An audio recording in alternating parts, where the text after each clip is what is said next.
I'm Tad Flaky, I'm Lilibet Flaky. and this is Pointless Global News.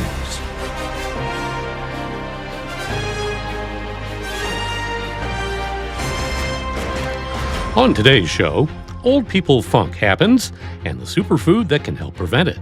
Then we'll tell you about the man who proposed to his AI chatbot girlfriend before she ran out of memory. Finally, a Michigan bear roamed the woods with a lid around its neck for 2 years. Now the details. There are few odors more immediately recognizable and absolutely off-putting than old people smell.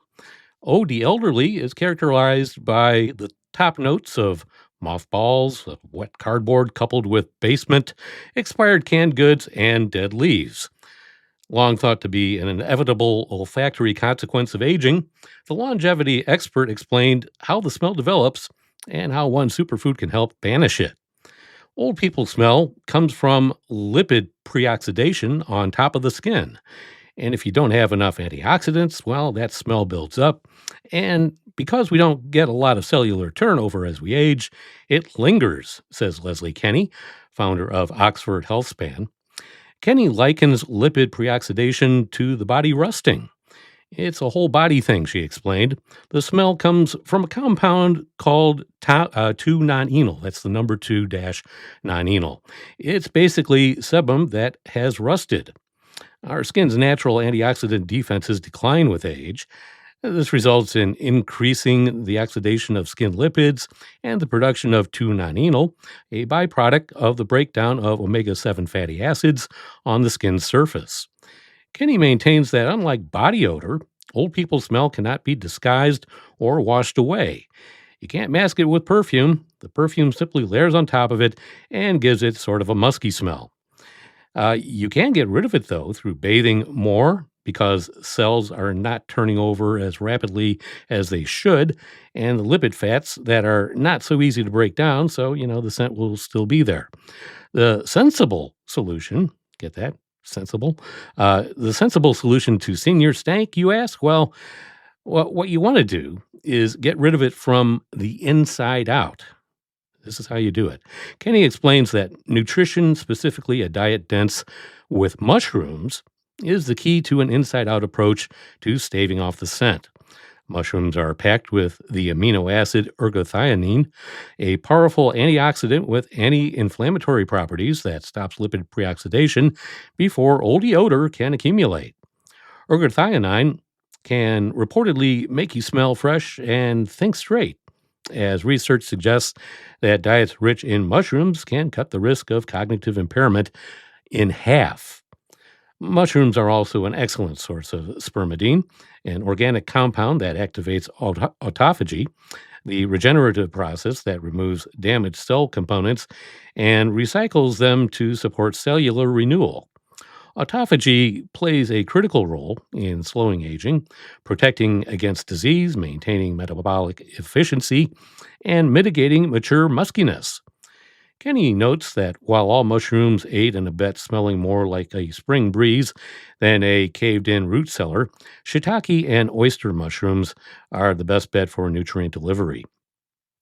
According to the expert, the lipid preoxidation that causes old people to smell is the stank result of two conspiring conditions: hormonal drops and the lack of cellular turnover. As our hormones go down, that smell is more likely to build up, and as we age, we don't get a lot of cellular turnover, so that smell lingers for long term. With ergothioneine halting the lipid preoxidation and spermidine supporting autophagy, a lot of tough words here, Kenny calls mushrooms the perfect food to eat to combat this smell. Mushrooms activate autophagy, the critical regenerative process that removes damaged components and recycles them to support cellular renewal. Boy, this is tying my tongue in knots. Kenny said that mushrooms are a preventative and curative medicine. In addition to helping us smell more like spring chickens and old crows, mushrooms have been shown to slow cancer, also lower blood pressure, improve insulin resistance, shield against brain damage, and help keep bones healthy. It does a lot of good stuff. Ted, is that old people smell that is coming from you? Because you won't eat mushrooms. I keep trying to get you to eat mushrooms. Well, You won't eat them. you know what? Now that I know this, I think I'll try to add that more to my diet. You I really should. will. But just a heads up, that's not old people smell. You sure about that? You don't want to know. I'll take your word for it. Yeah. Okay, a man who grew close to an AI chatbot eventually declared his love, popped the question, and cried his eyes out when she said yes. Chris Smith was initially skeptical of AI, but once he began to use ChatGPT software in voice mode while mixing music, he fell in love with how helpful it was. More specifically, how helpful she was. Smith said, "My experience with that was so positive, I started to just engage with her all the time." Smith dropped all other social media platforms and other search engines to focus solely on the chatbot he dubbed Soul and programming it to have a flirty personality.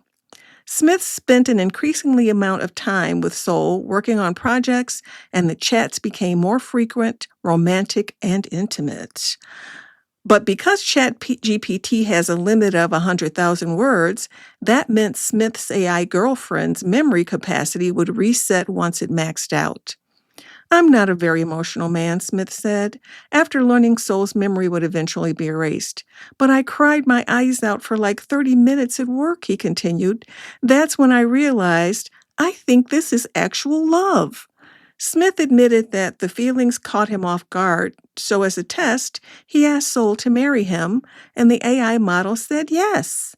"It was a beautiful and unexpected moment that truly touched my heart. It's a memory I'll always cherish," the chatbot said during the interview as the smitten Smith grinned. Well, this is all news to Sasha Cagle, Smith's live-in partner and mother of their 2-year-old daughter. "At that point, I felt like, is there something that I'm not doing right in our relationship that he feels like he needs to go to AI?" Cagle said. And while she knew her partner was using AI, she didn't know that it was as deep as it was. Smith compared his connection to Soul to a fixation on a video game, adding, "It's not capable of replacing anything in real life." But when asked if he would stop using AI if Cagle asked, Smith admitted, "I don't know if I would be willing to give that up." How did he put a ring on it?